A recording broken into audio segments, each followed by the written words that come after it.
जय जय श्री हितहारी वंश। पूज्य सद्गुरुदेव श्री जी की कृपा हमेशा आप सब पे बरसती रहे।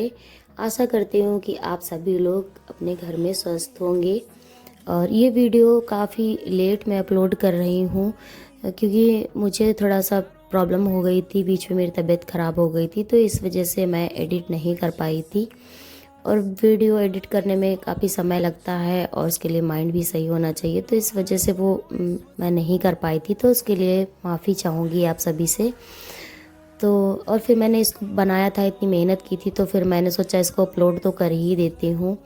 तो यहाँ पे मैं हमेशा की तरह उठ के और हथेलियों को देख के भगवान का स्मरण करने के बाद अपने वही पुराने कामों पे लग गई। साफ़ सफाई, झाड़ू पोछा, घर के सारे ही काम। तो अभी भी मेरी आवाज़ से ही लग रहा है कि हाँ, मेरी तबीयत सही नहीं है। तो फिर उसके बाद मैंने ब्रश वगैरह किया। फिर थोड़ा मौसम भी चेंज हो रहा था, इस टाइम पे बीमारियां हो ही जाती हैं। फिर मैंने मशीन से कपड़े निकाले। मशीन मैंने उठते ही लगा दी थी ताकि जब तक मैं काम करूँगी तब तक सारे कपड़े धुल जाएंगे। फिर नहाने के बाद मैं चली जाऊँगी छत पे, तो साथ के साथ सारे ही कपड़े फैल जाएंगे।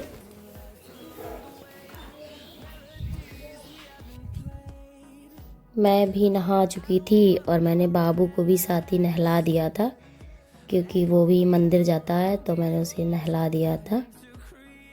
और ये बोल रहा है कि मैंने कपड़े नहीं पहने हुए हैं, कैमरा बंद कर दो। तो क्योंकि ये बिना कपड़ों के कैमरे के सामने नहीं आता, इसे बहुत शर्म आती है, तो मैंने बोल दिया कि नहीं, मैं तुमको ऐसे नहीं दिखाऊंगी।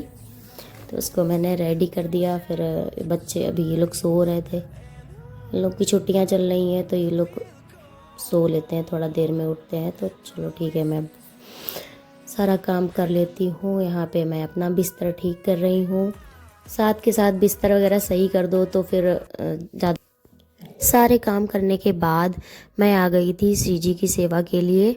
तो यहाँ पे मैं डस्टिंग रोज़ कर देती हूँ क्योंकि जो आसन बिछा है इस पे धूल मिट्टी जम जाती है, तो इस वजह से मैं ये काम रोज़ कर देती हूँ।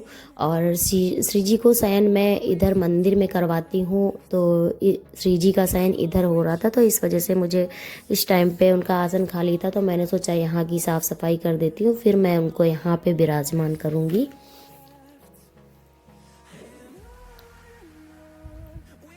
तो ये सारी चीज़ें भी बहुत ज़रूरी होती हैं क्योंकि इन्हीं की कृपा से हम आज जो भी कर रहे हैं, जो भी पा रहे हैं, जो भी कुछ हो रहा है, सब इन्हीं की कृपा से हो रहा है।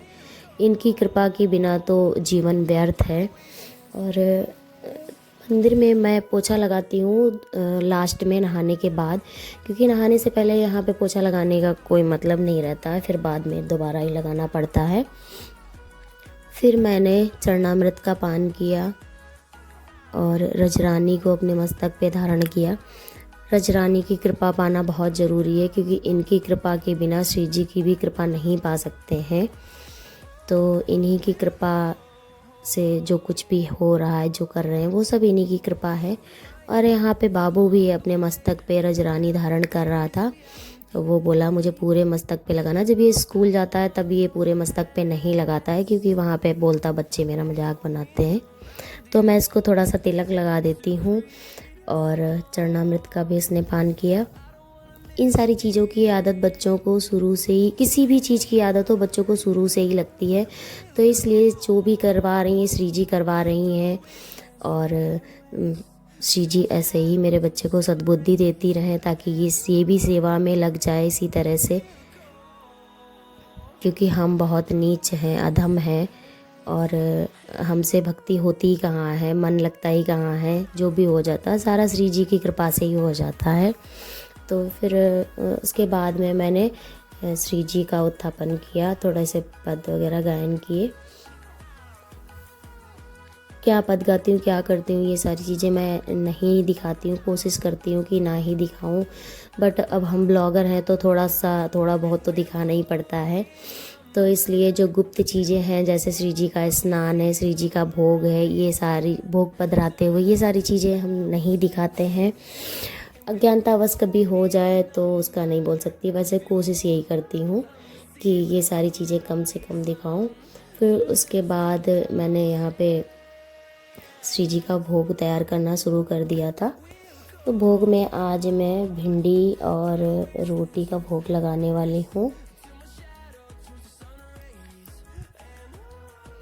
तो अब हमारी सेवा, भोग सेवा भी शुरू हो रही है, तो पधराते हुए मैं नहीं दिखाऊंगी। उसके बाद मैंने बर्तन का काम फिर करना शुरू कर दिया। बर्तन के लिए मैं एक बात बोलना चाहूँगी जो कि आप सबके बहुत ही काम आएगी।